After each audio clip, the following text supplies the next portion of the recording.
ನಮ್ಮ ಸ್ಟೇಟ್ ಗೌರ್ಮೆಂಟ್ಗೆ ಬುದ್ಧಿ ಹೇಳುವಂತದ್ದು ಅವ್ರು ಮಾಡಬಾರ್ದು. ಅವ್ರಿಗೆ ಅಷ್ಟು ಪ್ರೀತಿ ಇದ್ರೆ ಇರೀರಿ, ಅವ್ರ ಅಳಿಯನು ಮುಸ್ಲಿಮೇ, ಅವ್ರ ಹೋಮ್ ಮಿನಿಸ್ಟರ್ ಅಲ್ಲಿ, ಅವ್ರಿಗೆ ಅಷ್ಟು ಪ್ರೀತಿ ಇದ್ರೆ ಇಲ್ಲಿರುವ ಮುಸಲ್ಮಾನರನ್ನೆಲ್ಲರನ್ನು ಅಲ್ಲಿ ಕರ್ಕೊಂಡು ಹೋಗಿ ಅವ್ರು ಒಂದು ಟ್ರೈನ್ ಮಾಡಿ ಅಥವಾ ಯಾವ್ದೊಂದು ಟಿಟಿ ಮಾಡಿ ಕರ್ಕೊಂಡು ಹೋಗಿ ಅವ್ರ ಮನೆ ಕಾಂಪೌಂಡ್ ಅಲ್ಲೇ ಇಟ್ಕೊಳ್ಳಿ, ನಾವು ಬೇಡ ಅಂತ ಹೇಳಲ್ಲ. Okay Bhaskaran sir. Darshan sir, ಈಗ ಕ್ವಿಕ್ ಆಗಿ ಒಂದೆರಡು ಪ್ರಶ್ನೆಗಳನ್ನ ಕೇಳ್ತೀನಿ, SR ನೋ ಅಷ್ಟೇ ಹೇಳ್ಬೇಕು ಸರ್. ಕೇರಳ ಸಿಎಂಗೂ ಕರ್ನಾಟಕಕ್ಕೂ ಏನ್ ಸಂಬಂಧ ಅನ್ನೋದು ಪ್ರಶ್ನೆ ಸರ್. ಸಂಬಂಧ ಇದೆಯಾ ಸರ್ ಅವ್ರಿಗೂ ನಮಗೂ? ನಮ್ಮ ಮುಖ್ಯಮಂತ್ರಿಗಳು ಉಪಮುಖ್ಯಮಂತ್ರಿಗಳು ಬಹಳ ಕ್ಲಿಯರ್ ಅಂಡ್ ಕಟ್ ಆಗಿ ಹೇಳಿದ್ದಾರೆ.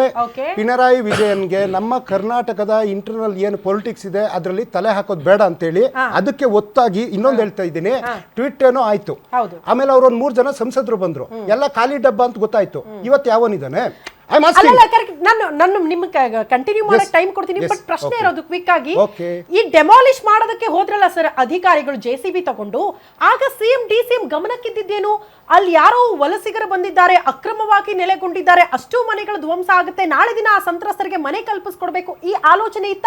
ಜಸ್ಟ್ CM DCMಗೆ ಏನೋ ಅನಧಿಕೃತವಾಗಿ ಮನೆಗಳನ್ನ ಕಟ್ಕೊಂಡಿದ್ದಾರೆ, ಸರ್ಕಾರಿ ಜಾಗ ವಾಪಸ್ ತಗೊಳ್ತಿದ್ದಾರೆ, ಅಷ್ಟೇ ಇತ್ತ ಸರ್ ಅವ್ರ ಗಮನಕ್ಕೆ? ಮೇಡಮ್, ನಾನು ಇವಾಗ ಏನಂದೆ, ಹಿಂದಿನ ಸರ್ಕಾರದಲ್ಲಿ ಕೊಟ್ಟ ಮನೆ ಲೆಕ್ಕನೂ ಹೇಳಿದೆ. ನಾಡಿದ್ದು ಕೇಳಿ ಅಲ್ಲಿಗೆ ಈಗ ಒಂದು ಇಶ್ಯೂ ಆಯ್ತಲ್ವಾ?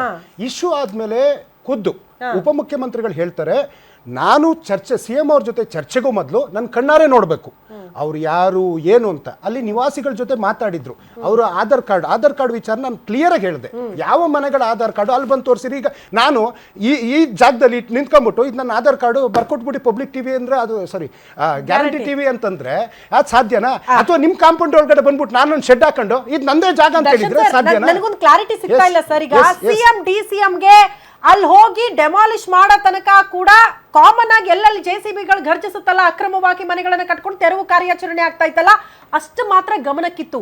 ಯಾವಾಗ ಇಶ್ಯೂ ಸೀರಿಯಸ್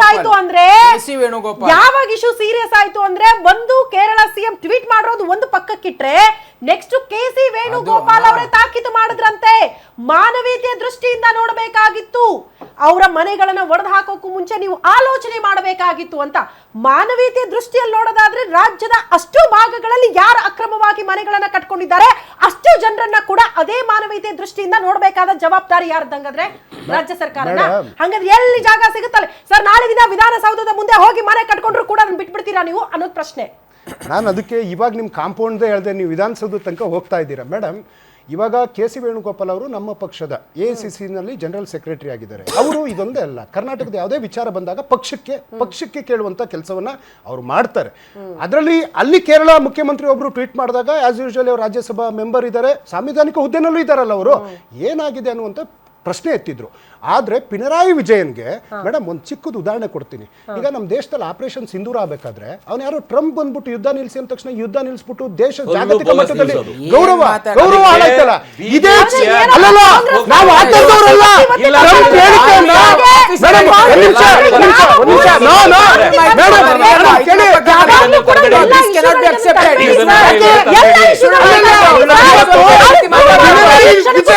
ಹೇಳಿಕೆಯನ್ನ ಟ್ರಂಪ್ ವಿಚಾರ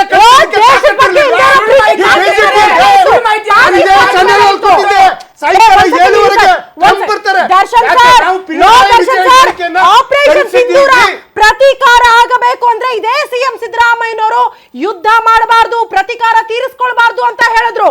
ನಮ್ಮ ಜನರ ಜೀವ ಹೋದ್ರೆ ಅದಕ್ಕೆ ಪ್ರತೀಕಾರ ತೀರಿಸ್ಕೊಳ್ಳದೆ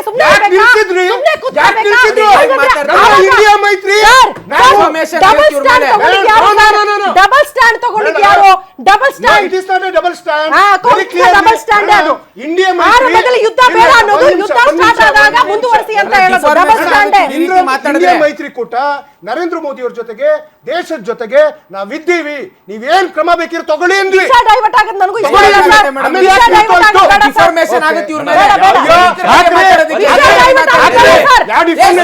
50 ಸರಿ ಟ್ರಂಪ್ ಹೇಳಿರೋದು ಇಡೀ ಜಗತ್ತಿಗೆ ಗೊತ್ತಿದೆ, ಇಡೀ ಜಗತ್ತಿಗೆ ಖಂಡನೆ ಮಾಡಿದ್ದೀರಾ? ವೇಣುಗೋಪಾಲ್ ಅವ್ರಿಗೆ ಮುಂದಿನ ಚುನಾವಣೆಯಲ್ಲಿ CM ಆಗುವ ಆಸೆ ಇತ್ತು, ಆ ಕಾರಣಕ್ಕೆ ಅವರು ಮಧ್ಯಪ್ರವೇಶ ಮಾಡಿದ್ರು. ಕಾಂಗ್ರೆಸ್ ಜೊತೆ ಮೈತ್ರಿಯಲ್ಲಿರುವ ಯುಡಿಎಫ್ ಪಕ್ಷ ಅಧಿಕಾರಕ್ಕೆ ಬಂದ್ರೆ ತಮ್ಮ ತವರು ರಾಜ್ಯದಲ್ಲಿ ಸಿಎಂ ಕುರ್ಚಿಯಲ್ಲಿ ಕೂತ್ಕೊಳ್ಳೋ ಆಸೆ ಸುರ್ಜೇವಾಲಾ ಅವ್ರಿಗೆ ಇತ್ತು, ವೇಣುಗೋಪಾಲ್ ಅವ್ರಿಗೆ ಇತ್ತು. ಇಲ್ಲಿ ನೋಡಿ, ಇಲ್ಲಿ ಆ ಎಲೆಕ್ಷನ್ ಕಾರಣಕ್ಕೆ ರಿಸಲ್ಟ್ ಮಧ್ಯಪ್ರವೇಶ ಮಾಡಿದ್ರು. 4 ಕಾರ್ಪೊರೇಷನ್ ಗೆದ್ದಿದ್ದೀವಿ, 504 ಗ್ರಾಮ ಪಂಚಾಯತಿ ಗೆದ್ದಿದ್ದೀವಿ, 194 ಟಿಪಿ ಗೆದ್ದಿದ್ದೀವಿ, ಎಲ್ಲ ಗೆದ್ಕೊಂಡ್ ಬಂದಿರೋದು. ಆ ಒಂದು ಭಯದಿಂದ ಈ ಪಿಣರಾಯಿ ವಿಜಯನ್ ಏನೋ ನಾಟಕ ಮಾಡಕ್ ಹೋದ್ರು, ಇವತ್ತು ಅವ್ರ ಸಂಸದರೆಲ್ಲ ನಾಪತ್ತೆ ಆಗೋದ್ರು. ಧೈರ್ಯ ಇಲ್ವಾ? ಧೈರ್ಯ ಇಲ್ಲ. ಧೈರ್ಯ ಇಲ್ವಾ? Yes, ಅಷ್ಟೇ ಹೇಳಿ. ಅಕ್ರಮವಾಗಿ ಮನೆಗಳನ್ನ ಕಟ್ಕೊಂಡಿದ್ದಾರೆ, ನಮ್ಮ ಗೋಮಾಳದ ಜಾಗವನ್ನ ವಾಪಸ್ ತೆಗೆದುಕೊಳ್ತಿದ್ದೀವಿ, ಅದನ್ನ ಕಾರ್ಯಾಚರಣೆ ಮಾಡಿ ಡೆಮಾಲಿಷ್ ಮಾಡಿದ್ದೀವಿ ಅಂತ ಉತ್ತರ madam, ಕೊಡುವಂತ ಧೈರ್ಯ ಇಲ್ಲ. ನೈತಿಕತೆ ಸಿಎಂ ಡಿಸಿಎಂಗೆ ಯಾಕಿರ್ಲಿಲ್ಲ? Madam, ಯಾಕಿರ್ಲಿಲ್ಲ? ಒಂದ್ ನಿಮಿಷ, ಧೈರ್ಯ ಇಲ್ವಾ? ಒಂದ್ ನಿಮಿಷ. ಅಯ್ಯೋ, ಧೈರ್ಯ ಇಲ್ವಾ ಒಂದ್ ಸರ್? ನಿಮಿಷ. ಇದು ಪ್ರಶ್ನೆ. 11,000 ಎಕರೆ ನಾವು ಏನು ಅಕ್ರಮ ಮಾಡಿದವ್ರನ್ನೆಲ್ಲ ನಾವು ತಗೊಂಡ್ವಲ್ಲ, ಬಗ್ಗೆ ಮಾತಾಡಿ ತಗೊಂಡ್ವಲ್ಲ, ನಾನು ಅದೇ ಧೈರ್ಯ, ಅದೇ ತಾಕತ್ತು. ಇವತ್ತೇನು ನಮ್ ಸ್ಟ್ಯಾಂಡ್ ಏನು, ಅಲ್ಲಿ ಏನ್ ಮಾಡ್ಬೇಕು ಅಲ್ಲಿ ಒಕ್ಲೆಪ್ಸೋದಕ್ಕೆ ಮೇಡಮ್, ತ್ಯಾಜ್ಯ ವಿಲೇವಾರಿ ಘಟಕ, ಅಲ್ಲಿ ಜನರು ಜೀವದ ಜೊತೆ ಆಟ ಆಡ್ಲಿಕ್ಕೆ ಯಾರ ಕೈಲೂ ಆಗುದಿಲ್ಲ. ಸರ್ಕಾರದ ಭೂಮಿನ ಯಾರೂ ಕಬಳ ಮಾಡ್ಲಿಕ್ಕೆ ಸಾಧ್ಯ ಇಲ್ಲ, ಸಾಧ್ಯ ಇಲ್ಲ. ಅದಕ್ಕೋಸ್ಕರ ನಾವು ಕ್ರಮವನ್ನ ತಗೊಂಡಿದ್ದೀವಿ. ಆಯ್ತು ಯಾಕೆ ಕೊಡ್ತಿದ್ದೀರಾ ಮೇಡಮ್, ನಾವು ಕನ್ನಡಿಗರಿಗೆ ಮೊದ್ಲು ಹೇಳ್ತಾ ಇದ್ದೀನಿ, ಅಲ್ಲಿ ಬರೀ ಮುಸ್ಲಿಮ್ರೆ ಕಾಣಿಸ್ತಾ ಇದಾರಲ್ಲ, ದಲಿತರು ಕಾಣಿಸ್ತಾ ಇಲ್ವಾ ನಿಮ್ಗೆ? ಸರ್, ಅದು ನನ್ಗೆ ಅದೇ ಪ್ರಶ್ನೆ ಬಂತು. ಪಾಪ ಈಗ ಏರಿಯಾ ಹೆಸರು ಸರ್ ಹೇಳ್ತಾ ಇದ್ರು, ವಸೀಂ ಉತ್ಕರ್ಷ್ ಲೇಔಟ್, ಅವರು. ಫಕೀರ್ ವಸೀಂ ಲೇಔಟ್, ಲೇಔಟ್ ಮತ್ತು ಒಂದ್ ಫಕೀರ್ ನಿಮಿಷ ಲೇಔಟ್ ರೀ, ಅಲ್ಲಿ ವಸೀಂ ದಲಿತ ಲೇಔಟ್ ಬಂದು ನಾನು ದಲಿತರಿಗೆ ತೋರಿಸಿ ಸರ್. ಒಂದ್ ನಿಮಿಷ ಮುಸ್ಲಿಮರ್ ಈಗ ಮೇಡಮ್, ಒಂದ್ ನಿಮಿಷ, ಸಮುದಾಯಕ್ಕೆ ಒಂದ್ ಬಿಡಿ. ನಿಮಿಷ. ನಾನೇ ಹೋಗಿದ್ದೀನಿ, ನಾನು ಇಲ್ಲಿ ಕತೆ ಹೇಳ್ತಾ ಇಲ್ಲ, Okay. ನನ್ನ ಕಣ್ಣಾರೆ ನಾನು ನೋಡಿದ್ದೀನಿ, ಮಾತಾಡ್ಸಿದ್ದೀನಿ. ಎಲ್ಲರೂ ಅಚ್ಚ ಕನ್ನಡದಲ್ಲಿ ಮಾತನಾಡುವಂತವ್ರೆ.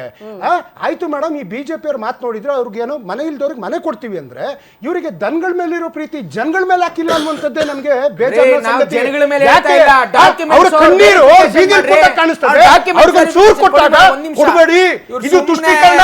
ಮತ್ತಿನ್ನೊಂದು ಗಾಳಿ ಗುಂಡಾರಿಸಿದ್ರೆ ಯಾರು ಉತ್ತರ ಮೇಡಮ್, ಕೊಡೋದಿಲ್ಲ. ಸೂರು Documents ಕೊಟ್ಟಿದ್ದ verify ಪ್ರಶ್ನೆ ಮಾಡಿ. ಅಲ್ಲ ಸರ್. ಈಗ ಸೂರು ಒಂದ್ ಕಲ್ಪಿಸೋದಕ್ಕೆ ಈ ಯೋಜನೆಯಲ್ಲಿ ಇರಬೇಕಾದಂತಹ ಒಂದೇ ನಿಮಿಷ. ನಿಯಮಗಳೇನು? ಹೌದು. ಮೊದಲು ಯಾರು ಸಂತ್ರಸ್ತಿರ್ತಾರೋ, ಒಂದ್ ನಿಮಿಷ. ಒಂದ್ ಸೆಕೆಂಡ್ ಇರಿ ಸರ್, ಅರ್ಜಿ ಸಲ್ಲಿಕೆ ಮಾಡಬೇಕು.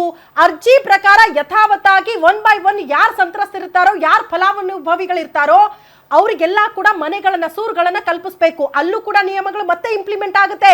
ನೀವು ಯಾವುದೇ ಸರ್ಕಾರಿ ಯೋಜನೆಯಲ್ಲಿ ಬರುವಂತಹ ಲಾಭಗಳನ್ನ ಪಡೆದುಕೊಳ್ಳೋ ಹಾಗಿಲ್ಲ. ವಸತಿ ಯೋಜನೆಯಲ್ಲಿ ಬರುವಂತಹ ಯಾವುದೇ ಸೂರುಗಳು ನಿಮ್ಮ ಹೆಸರಲ್ಲಿ ಇರಬಾರ್ದು. ಯಾವುದು ಇಲ್ಲ ಅಂದ್ರೆ ಮಾತ್ರ ಅಂತ ಸೂರುಗಳು ಫಲಾನುಭವಿಗಳಿಗೆ ಹೋಗುತ್ತೆ. ಮೊದಲು ಅರ್ಜಿ ಸಲ್ಲಿಕೆ ಮಾಡಿದವ್ರನ್ನ ಬಿಟ್ಟು ಇವ್ರಿಗೆ ಕೆಲವೊಂದು ಸನ್ನಿವೇಶಗಳು ಕೆಲವೊಂದು ಸನ್ನಿವೇಶಗಳು ಓಕೆ